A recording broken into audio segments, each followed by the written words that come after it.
व्यापक प्रचार प्रसार का काम शुरू किया। अजय अजय एक अच्छा वातावरण यहाँ पर बना, उसके लिए बहुत आपका लोगों की ओर से बधाई और साधुवाद की बात है। सर पुष्पाल सिंह शिक्षक है, प्रोफेसर है, इसलिए हम सब की नई पीढ़ी की समस्याओं से अवगत हैं और सही एक मार्गदर्शन उनके माध्यम से प्राप्त होता है। और पंडित जी जगदीश प्रसाद जी, आप बड़े भाग्यशाली हैं कि आपको एक अच्छी बहू मिली। और इस मामले में मैं भी ये कह दूं कि उन्हीं के माध्यम से मुझे भी एक अच्छी बहू मिली। मेरे समझी और पंडित जी आपस में दोस्त हैं, उन्होंने ही कुंडली मिलाकर के उनकी दी थी। तो इस लिहाज से जैसे वो भाग्यशाली है, ऐसे मैं भी भाग्यशाली हूं। जब रिटायर हुआ तो शाहपुरा में रहता था। शाम को पार्क में जाए और कुछ बुजुर्ग लोगों के साथ बैठो। जिस किसी के साथ बैठो वो यही कहे, मेरी बहू ऐसी है, मेरे दामाद ऐसे हैं, मेरा लड़का ऐसा है। तो कुछ दिन तो मैंने कहा यार इन लोगों के साथ बैठ करके तो मैं अपना जीवन बर्बाद कर दूँ। मैंने उन लोगों के साथ संगत बंद कर दी, क्योंकि ऐसे पराजय बोध लोगों का साथ कभी मत कीजिए, कभी मत। क्योंकि जो डिफिटिस्ट टेंडेंसी है वो आपको कभी भी किसी अच्छे काम की ओर नहीं ले सकती। इसलिए जहाँ पर दोस्त चुने तो ऐसा चुने जो पॉजिटिव थिंकिंग वाला हो, जो सकारात्मक सोच वाला हो, जो सात्विक विंड वाला हो और अहेतुक भाव से आपसे दोस्ती करे। ऐसे ही साथी मित्र ये पहला काम तो ये कि ये घर पहुँच गए लोकार्पण हुआ और राष्ट्र भक्ति से नहीं कोई दिक्कत संबंधित कविताएं यहाँ प्रस्तुत हुई। ये कोई उस टाइम भी कोई दिक्कत नहीं, एक बड़ा दुर्भाग्य एक आध 2 घंटे तक लेटे रहे वो दिक्कत कुछ भी नहीं। कि देशभक्ति देश के आजाद होने के बाद से हाँ अभी नई रात में सुबह ही नेपथ्य में डाल दी गई। केवल जब कभी युद्ध हो हाँ देख लेंगे जिस चीज तभी देशभक्ति की कविता याद होती है, या फिर 15 अगस्त और 26 जनवरी। अब देख लेंगे जैसी व्यवस्था होगी। आप अनेक म्यूजिक के कार्यक्रम सुनते हैं, हो सकता है हम अभी जाएंगे, अब तक जा रहे थे वो भी आएगा कार्यक्रम सुनते हैं, या होगा तो बड़ी मुश्किल से कभी कोई हाँ अभी तो रुके कोई राष्ट्रभक्ति का हाँ रुका है। देखो वो कब जा रहे हैं, रात में जा रहे हैं, कल रुक रहे हैं, क्या है ये वही शाम को पता लगेगा। इश्क मिजाजी सब उसे क्या हाथ आने वाला है। तो ऐसी स्थिति में ये जो एक संकलन तैयार हुआ, ये एक अच्छा संकलन है। नहीं रात में तो और इस संकलन जब बिल्कुल की प्रेरणा डॉक्टर विकास दवे से प्राप्त हुई, ये भी बड़ी अच्छी बात है। वो एक दिया चलता है तो दूसरे को भी जलाए तो तभी तो उसकी सार्थकता है। नहीं वो कोशिश सही करेंगे, रमा के साथ ही जाएंगे।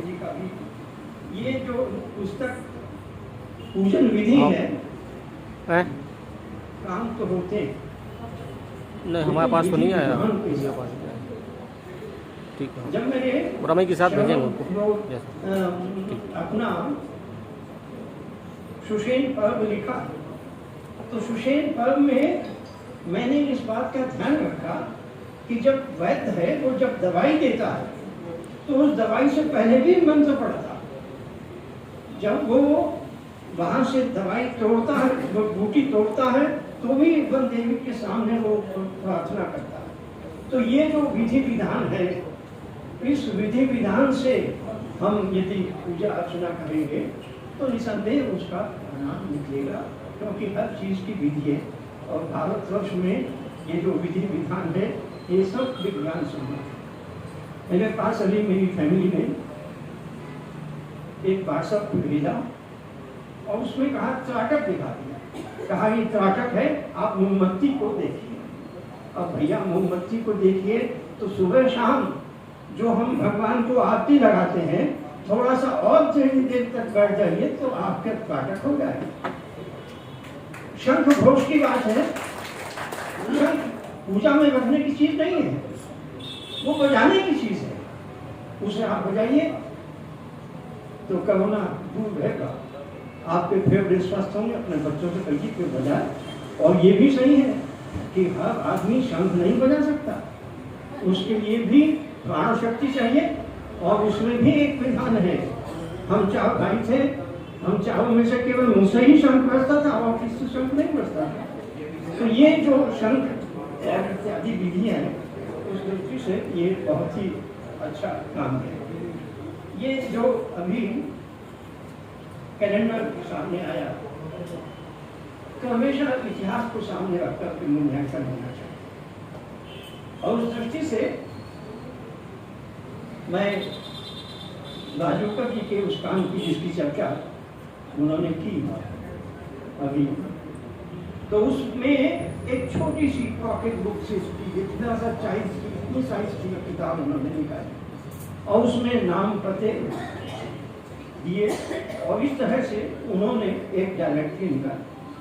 फिर उन्होंने एक और बड़े साइज की डायरेक्टरी निकाली, फिर उन्होंने एक पूरी ऑल इंडिया डायरेक्टरी निकाली।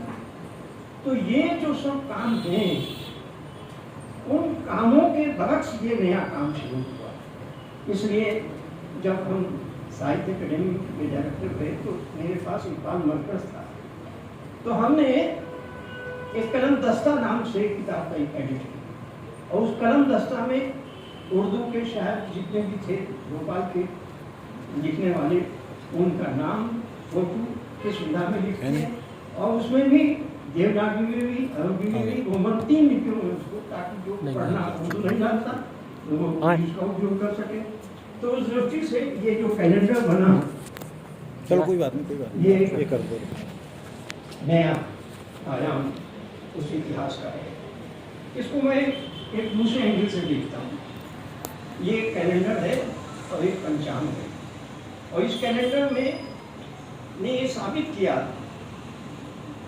कि हमारी भी एक बिरादरी है, हमारा भी एक परिवार है। इसलिए इस कैलेंडर के माध्यम से हमें ये एहसास, ये अनुभूति हमें करा दी गई कि हम लेखक हैं, तो लेखक के नाते हमारा एक परिवार है, हमारी एक बिरादरी है और हम उस बिरादरी से परिचित हैं।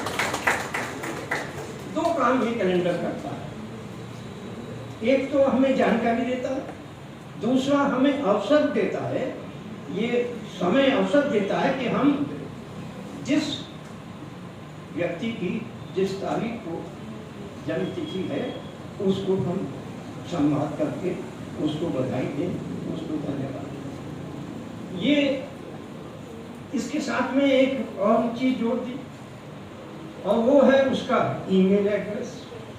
इस ईमेल एड्रेस का मतलब है कि आप उनको अपनी कोई चीज़ पोस्ट करना चाहें तो आप जो आप फेसबुक पर डालते हैं उस पर डालें।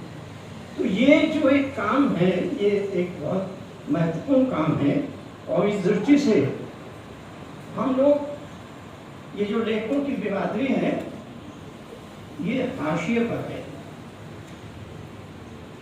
और इस हाशिए पर पड़े हुए समाज को एक कैलेंडर के माध्यम से सबके सामने लाना एक अद्भुत नवाचारी काम है और इसके लिए इस पूरी सभा की ओर से हम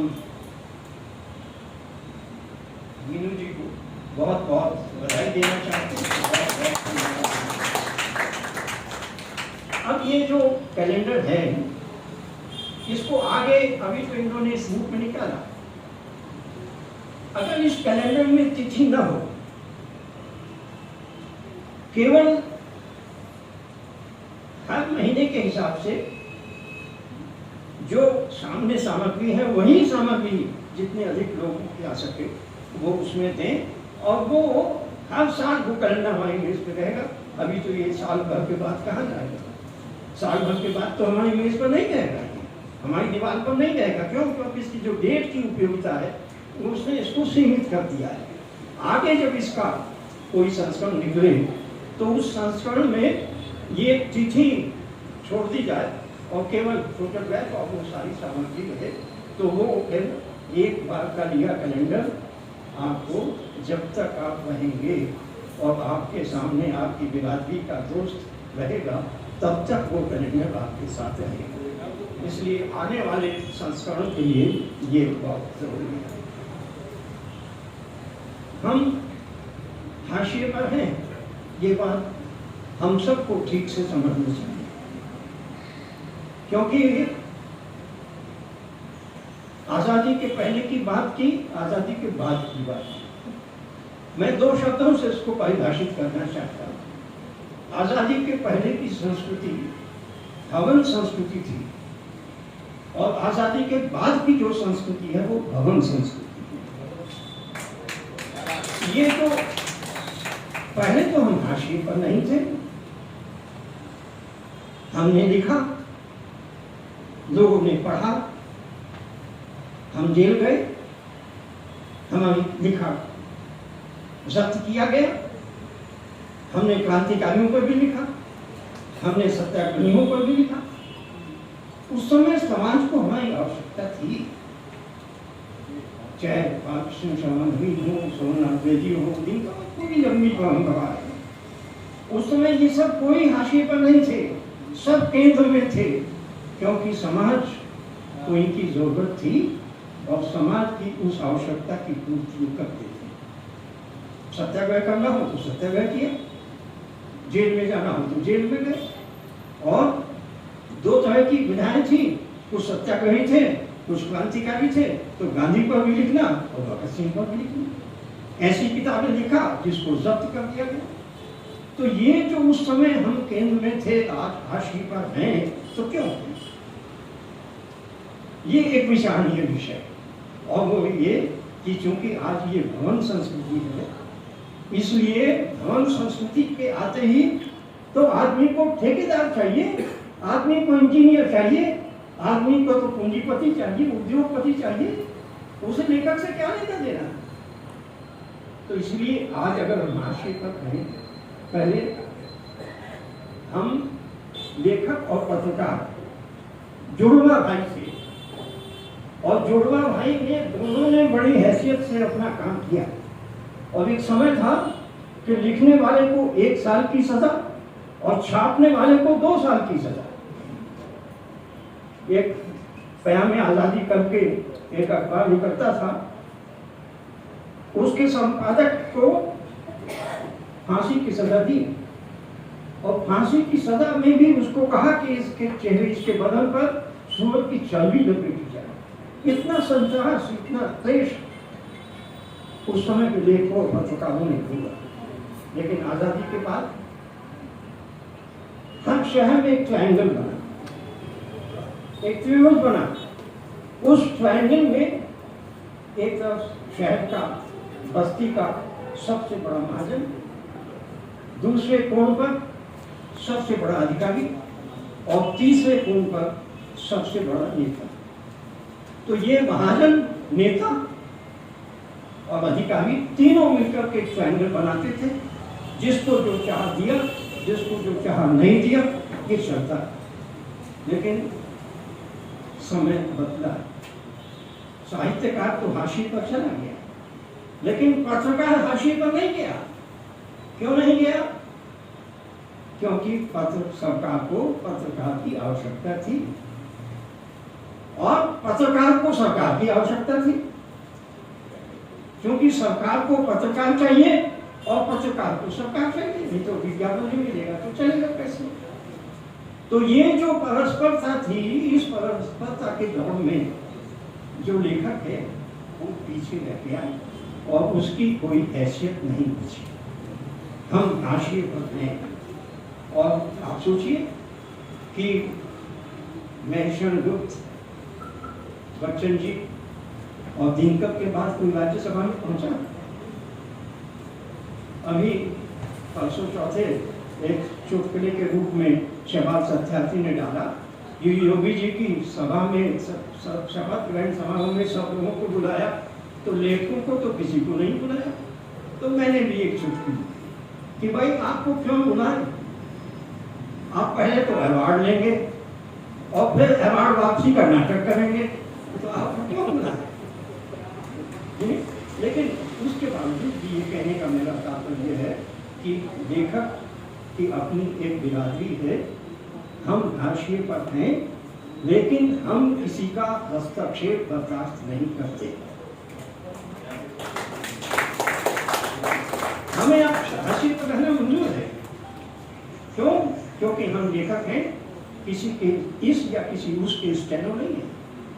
हम अपनी अंतरात्मा की आवाज से लिखते, पसंद आता तो लिखते, पसंद आता तो नहीं लिखते। तो हम आत्माराम हैं, तो हम आत्माराम हैं, तो हम हाशिए पर रहकर भी खुश हैं। क्यों? क्योंकि हमें किसी के आगे शीश नहीं झुकाना है, गर्दन नहीं झुकानी चाहिए, अपनी कलम को उसके हिसाब से नहीं चलाना है। हाँ, एक बात जरूर है कि हम सबके सामने लेखक के नाते राष्ट्र सबसे बड़ा है। ये हमारी पहली शपथ है लेखक के रूप में, और उस शपथ का निर्वहन हम लोगों को हमेशा। तो ये जो हम हाशिए पर हैं तो हस्तक्षेप नहीं करेंगे, तो ये जो कैलेंडर है ये लगता है कि हमें हाशिए से थोड़ा केंद्र में लाने की कोशिश करें। इसमें कुछ नाम होंगे, कुछ नाम छूट गए होंगे, और हम सब लोग बच्चों की ब्याह शादी करते हैं तो कोई ना कोई आदमी निमंत्रण देने पे छूट ही जाता, उसको इसी भाव से देना चाहिए। और कोई भी सूची, चाहे आप बनाएं चाहे मैं बनाऊं, कोई ना कोई हर सूची अधूरी होती है। इसलिए इसमें अगर कोई नाम छूटा हो तो आप उसे इस भाव से लें कि इस बार नहीं तो अगली बार आपका नाम उसमें आए। एक बात यहाँ इसी संदर्भ में मैं कहना चाहता हूँ कि हम लेखक हैं, कुछ चीज़ें हमारे साथ बनी हैं और उनकी चर्चा यहाँ मैं जरूर करना चाहता हूँ कि हम हिंदी भाषी लोग विशेष रूप से अपने लेखकों का सम्मान करना नहीं चाहते, लेकिन मैंने दक्षिण में देखा कि वे अपने लेखक का सम्मान करते हैं।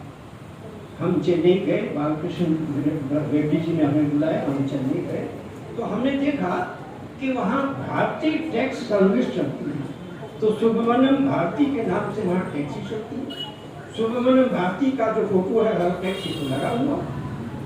हमने बेंगलौर में देखा कि कन्नड़ के एक बड़े कवि हुए कुवेंपु, हमने उसके नाम से एक बस स्टैंड देखा। तो ये जो एक अपने लेखक का मान सम्मान करने की बात है, इसमें हिंदी जगत सबसे पीछे है। तो हमें एक दूसरे का मान सम्मान, जिसके लिए अवकाश हो, जहाँ कोई स्थान मिले उस स्थान पर उसको स्थापित करने में कोई कंजूसी नहीं करनी चाहिए और उसको आगे करना चाहिए। आप देखें कि एक बात यहाँ मैं और कहना चाहता हूँ, जो ये लोग कहते हैं ना कि आप कुछ कहिए। देखिए, हम हाशिए पर हैं, उसी बात को फिर मैं आगे बढ़ाता हूँ। जगह जगह पर लिटरेचर के फेस्टिवल होते हैं। ये जो जगह जगह पर आर्ट और लिटरेचर के फेस्टिवल हो रहे हैं, इसमें हिंदी पर अंग्रेजी हावी है, लेखक के ऊपर बॉलीवुड हावी है और हिंदी के ऊपर उर्दू हावी है। हिंदी के कोई भूला भटका कोई आदमी वहां आमंत्रित होता है। तो ये जो हमारे लिए आर्ट फेस्टिवल लग रहे हैं, तो हम अपने अपने स्थान पर अपना फेस्टिवल बनाएं और हम अपने अपने फेस्टिवल में अपने अपने लेखकों को सुने, उनकी बातचीत सुने। तो ये जो एक जगह जगह पर फेस्टिवल चल रहे हैं, इन फेस्टिवलों में हम कैसे या तो घुसपैठिया बने और अपना स्थान बनाए, और नहीं तो उसका विकल्प के रूप में हम अपने स्वयं उत्सव खड़े करें। तो इन दोनों स्थितियों में जो आपको लगे तो वो आप करें। दूसरी बात ये कि हिंदी, अभी आपने अखबारों की बात की, अखबारों के पास अभी गोकुल जी कह रहे थे कि अखबारों के पास साहित्यिक समाचारों के लिए स्पेस नहीं है। तो हम तो हाशिए पर हैं। देखिए जगह जगह आप इस बात को रेखांकित कीजिए कि हम हाशिए पर हैं, हमारी इतनी बड़ी सभा हो जाए तो कोई समाचार, और एक कोई राजनेता आ जाए तो उस राजनेता ने कुछ नहीं कहा तो भी उसकी फोटो छपेगी, उसका वक्तव्य छपेगा। और अगर आप किसी नेता को अपने यहाँ बुला लें तो आपका तो कहा सुना सब पानी में, उस नेता के ही फोटो छपेगी और ये हाईलाइट होगा। तो ये जो एक अखबारों ने साहित्य के लिए जो स्थान था, हर अखबार का एक संडे एडिशन निकलता था, वो संडे एडिशन आज हो गया। दिवाली के समय हर अखबार अपना एक विशेषांक निकालता था और उस विशेषांक के लिए लेखकों को चिट्ठी लिखता था और कहता था कि आप अपनी रचना भेजिए, आज वो दीपावली के विशेषांक आए होंगे। और अंग्रेजी हिंदी का अखबार है, लेकिन उसमें अंग्रेजी की पुस्तक की समीक्षा छप रही है। हिंदी की किताब के लिए जगह नहीं है, हिंदी के समाचार के लिए जगह नहीं है, लेकिन अंग्रेजी की पुस्तक की समीक्षा लिखने के लिए उसके पास जगह है। तो ये जो एक स्थिति है, इस स्थिति से कैसे निजात पाएं, इस पर आपको सोचने की जरूरत है। एक बात और भी, क्योंकि हम लेखक लोगों से जुड़ी हुई बात है, और वो ये कि अभी सरकार ने नई शिक्षा नीति घोषित की और नई शिक्षा नीति की सफलता के 3 केंद्र हैं। एक पुस्तकालय, एक प्रयोगशाला और एक वर्कशॉप। ये 3 स्थान हैं जिनके पुष्ट होने से नई शिक्षा नीति के कार्यान्वयन में सबको सुविधा मिलेगी। अब मैं इसी संदर्भ में ये बात कहना चाहता हूँ, और हम लेखकों के हित की वो बात है कि हम इस मध्य प्रदेश में पुस्तकालय अधिनियम बने, इस बात का ये सभा आग्रह करते हैं। पूरे हिंदुस्तान में 19 प्रदेश ऐसे हैं जहाँ पर पुस्तकालय अधिनियम है। छत्तीसगढ़ तो बात है, लेकिन छत्तीसगढ़ में पुस्तकालय अधिनियम है, क्योंकि पुस्तकालय अधिनियम होगा तो पुस्तकालय पुष्ट होगा। और पुस्तकालय में क्या रहेगा? पुस्तकालय में आपकी किताब रहेगी, आपकी किताब रहेगी, मेरी किताब रहेगी, उसकी किताब रहेगी। और जो हम लिख रहे हैं वो वहां तक पहुंचेगा नहीं, पाठकों तक पहुंचेगा नहीं। इसलिए मध्य प्रदेश सरकार से आज की ये सभा पूरी शिद्दत के साथ ये मांग करती है कि मध्य प्रदेश में पुस्तकालय अधिनियम पारित किया जाए और उसे लागू किया जाए।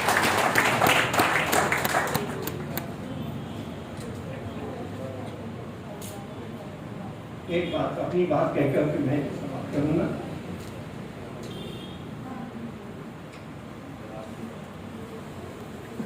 मेरे जाने के बाद आपको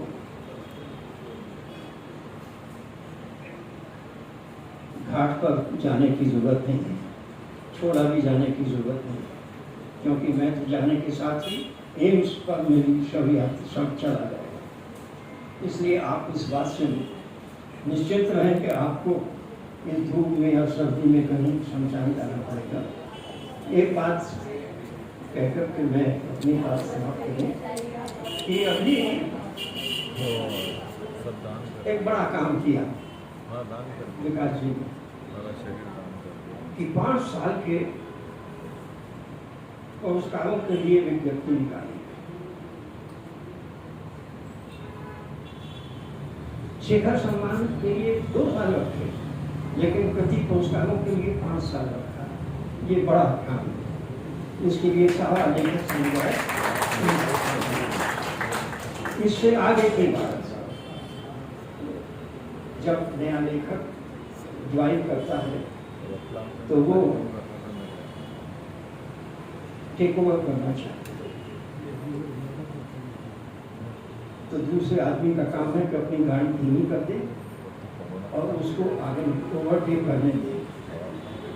तो आज की सभा में मैं आपको पुरस्कारों सभी पुरस्कारों की इस मैराथन दौड़ से अपने को अलग करता हूँ। मैं कभी कोई किताब प्रति पुरस्कार के लिए सम्मिलित नहीं करूँगा। नई पीढ़ी के लिए रास्ता खुला छोड़कर मैं अपनी बात समाप्त करता हूँ। ये दो किताबें जो अभी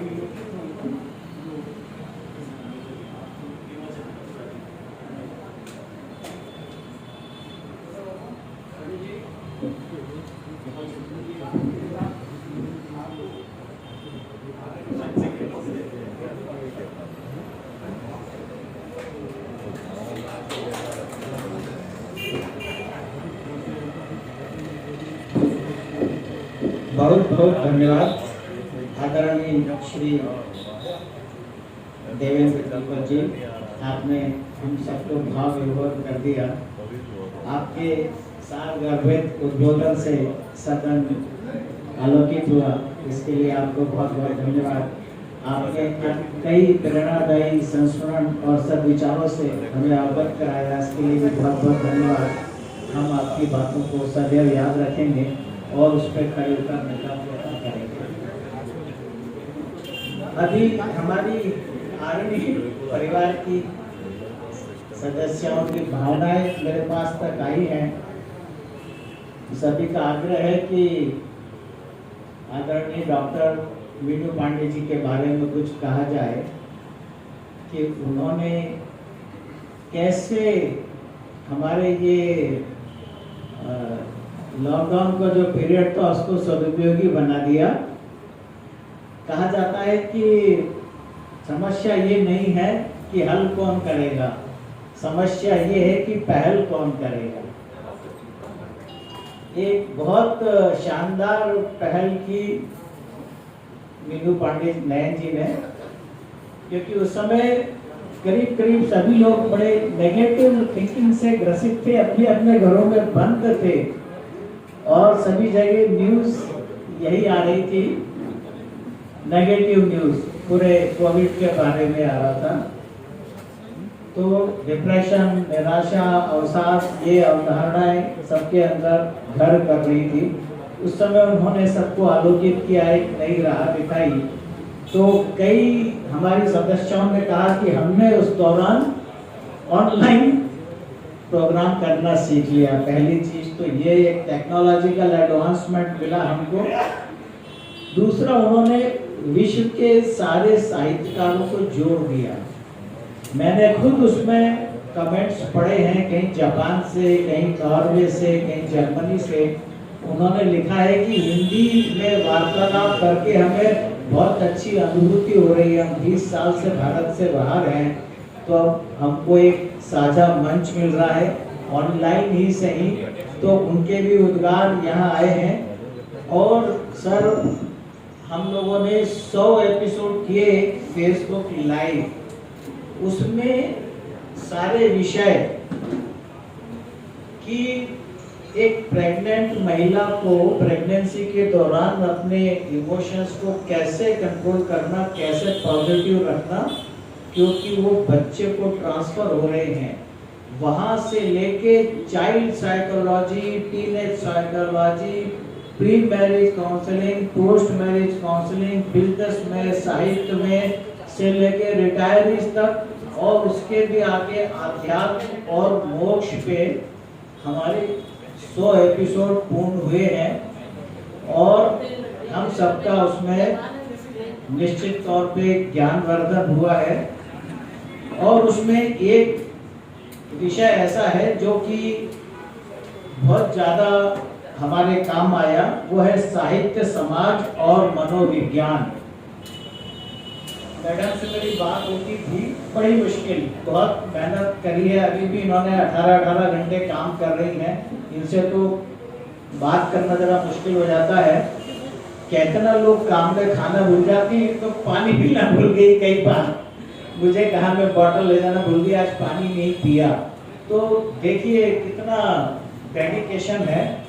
तो ये शाम को हमें विषय देती थी कि अगला अपना वीक किस विषय को डेडिकेट होगा।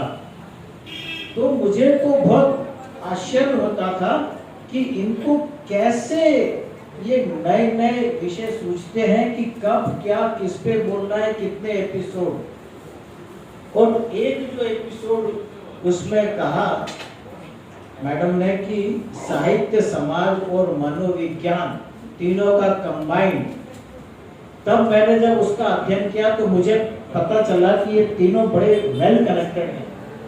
अभी तक हम मनोविज्ञान को एक साइकोलॉजी विषय के रूप में देखते थे, लेकिन ये इंसान की सोच है और इंडिविजुअल की सोच को मिलाते समाज की सोच बनती है। और साहित्यकार जब उस विषय पे लिखेगा तो वो लोगों की सोच को प्रभावित करता है। बंद ही हो गया, इसीलिए इधर से जब बंद हो अच्छा गया।